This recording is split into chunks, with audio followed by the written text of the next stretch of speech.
Bonjour à tous et merci de nous retrouver pour l'intégrale de la revue de presse. Aujourd'hui, nous sommes en compagnie de Didier Assoumo. Bonjour Didier. Bonjour Renaud, bonjour à toutes et à tous. Didier Assoumo qui est maintenant à Fraternité Matin où il est le rédacteur en chef. On complète Multimédia. Multimédia, c'est bien cela. J'avais peur de me tromper. Allez, avec vous Didier, aujourd'hui, 4 titres à traiter. On démarre avec Soir Info qui parle de la visite que le président italien, Sergio Mattarella, va effectuer en Côte d'Ivoire à compter de ce mardi.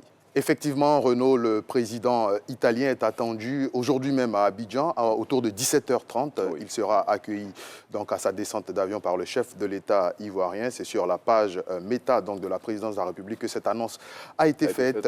Et donc, les analystes se sont déjà prononcés sur cette visite qui, selon eux, s'inscrit justement dans le cadre de renforcement de la coopération entre la Côte d'Ivoire et l'Italie. Cette coopération qui, justement, a connu un boom avec la découverte de ces deux derniers gisements en Côte d'Ivoire, Baleine et Calao. Et justement, c'est pour ces analystes-là, dans ce cadre, que le président italien, justement, séjourne à Abidjan pour 72 heures, Renaud, il faut le préciser. 72 heures au cours desquelles la coopération entre la Côte d'Ivoire et l'Italie, coopération qui sera revisitée avec en prime, justement, vous l'avez dit, la découverte du nouveau gisement Calao qui est le plus important.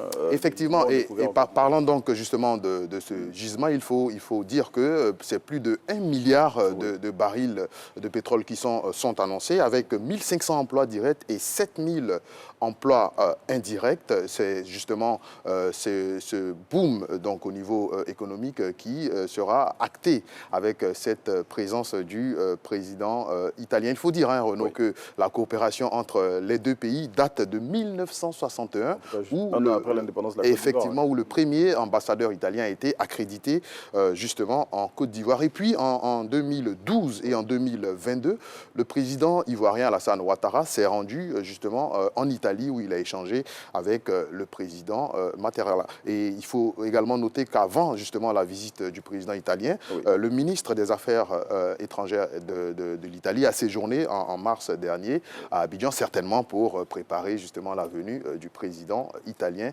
attendu, il faut le rappeler, ce mardi autour de 17h à Abidjan. Oui, le président italien qui va passer 72 heures en terre ivoirienne. Didier, autre titre auquel on s'intéresse, c'est bien, la Côte d'Ivoire va ouvrir sa première centrale photovoltaïque opérationnelle demain à Boundiali. Effectivement, Renaud, une centrale photovoltaïque, c'est justement une centrale qui permet de produire de l'électricité énergétique grâce à la lumière du soleil. C'est une grande première. Bon, soleil qu'on a à profusion, qui nous brûle actuellement. Absolument. La chaleur en ce moment donc, est de mise. Mais justement, ce soleil-là va être utilisé à bon escient justement à travers ce centre qui sera donc ouvert officiellement donc, dans quelques heures du côté de Boundiali. Et cette ouverture donc s'enchaîne avec le projet d'élargissement de cette centrale. La construction de cette centrale justement s'inscrit dans les efforts de la Côte d'Ivoire à proposer donc aux Ivoiriens de l'énergie mixte, comprenant justement 45% d'énergie renouvelable d'ici 2030. Voilà donc l'objectif du gouvernement à travers cette réalisation. La phase 1 a une capacité de 30 mégas et d'un coût de 42 millions d'euros, tandis que la phase 2 donc, est estimée à 35 millions d'euros. En tout cas, les autorités ivoiriennes et la coopération allemande qui pilotent justement ce projet seront à Boundiali pour inaugurer et donner justement le coup d'envoi de la deuxième phase de ce projet qui va révolutionner justement l'énergie en Côte d'Ivoire. Et ce sera en présence du Premier ministre Robert Begré-Mambé. Et puis cette centrale qui va permettre, comme vous l'avez dit tantôt, d'électrifier de nombreux ménages dans la partie nord de la Côte d'Ivoire. Et puis il faut souligner également que des emplois justement vont être générés à travers donc l'ouverture de cette centrale du côté de Boundiali dans l'extrême nord de la Côte d'Ivoire. En tout cas, gros impact de cette infrastructure énergétique pour notre pays. Et puis Didier, on part au Sénégal où le président, le nouveau, le 5e en tout cas président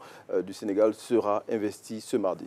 Effectivement, Renaud, après Léopold Sédar Senghor, Abdou Diouf, Abdoulaye Wade, Macky Sall, voilà justement que le nouveau président élu il y a seulement quelques jours au Sénégal sera installé officiellement au cours d'une cérémonie qui aura lieu ce mardi, a annoncé la presse sénégalaise. On l'a vu quelques jours avant cette investiture, le président s'est rendu justement à la présidence en compagnie de l'ancien président Macky Sall. On voit ici à l'image. Audience justement, et ces deux personnalités ont démontrer encore une fois que la démocratie sénégalaise est de mise en ce moment. Et justement, plusieurs chefs d'État sont attendus pour cette investiture et également des autorités du Niger, du Mali et du Burkina Faso qui sont également annoncés pour cette investiture. Et le président sénégalais l'avait dit, hein, ce serait l'une de ses priorités, justement, ramener ces pays de l'AES au sein de la CEDEAO. En tout cas, c'est tout ce qu'on espère. Et puis, il faut noter que le vice-président ivoirien Témoko Méliès Koné sera également de la partie. Et puis on referme, hein, Didier, cette intégrale de la revue de presse avec Wilfried Zaha qui a échangé avec Faye Emers, le coach de la sélection ivoirienne. En tout cas, on n'a pas encore trouvé celui qui a mis de l'huile sur le riz de Zaha, mais ça n'a pas empêché justement MS Faye et Guy Demel d'aller à sa rencontre. Justement, c'était en Turquie et les deux hommes de la FIF ou de la sélection ont rencontré justement Wilfried Zaha dans le cadre du nouveau projet de la fédération qui justement est présenté aux différents joueurs afin justement de les informer de nouvelles réformes au sein de l'équipe nationale, mais également de leur probable participation aux futures sélections. Wilfried Zaha sera-t-il de retour à la sélection? La question reste posée, mais en tout cas, c'était donc une nouvelle qui s'est répandue comme une traînée de poudre sur la toile. Justement, cette rencontre entre Wilfried Zaha et MS Faye. En tout cas, dans l'un mis dans l'autre, les Ivoiriens attendent beaucoup de cette rencontre et surtout du retour de Zaha au sein de la sélection nationale. Bon, en tout cas, un retour qui n'est pas encore acté, mais bon, le coach l'a dit, hein, tous les joueurs sont intéressés par le nouveau projet. Il espère que tous y mettront du sien. Didier, merci infiniment d'être venu partager ces lignes de l'actualité avec nous. On vous laisse en compagnie de Thierry Anjoal pour la suite de Matin Bonheur. Merci beaucoup à Renaud, merci pour la revue de presse, merci aussi à Didier Assoum-Pompu, merci pour cette belle chemise. Pour ceux qui ne savent pas, c'est la nouvelle tendance de chemise à la mode en ce moment. Voilà, en tout cas, bravo, tu m'as dévancé, ça bien grave.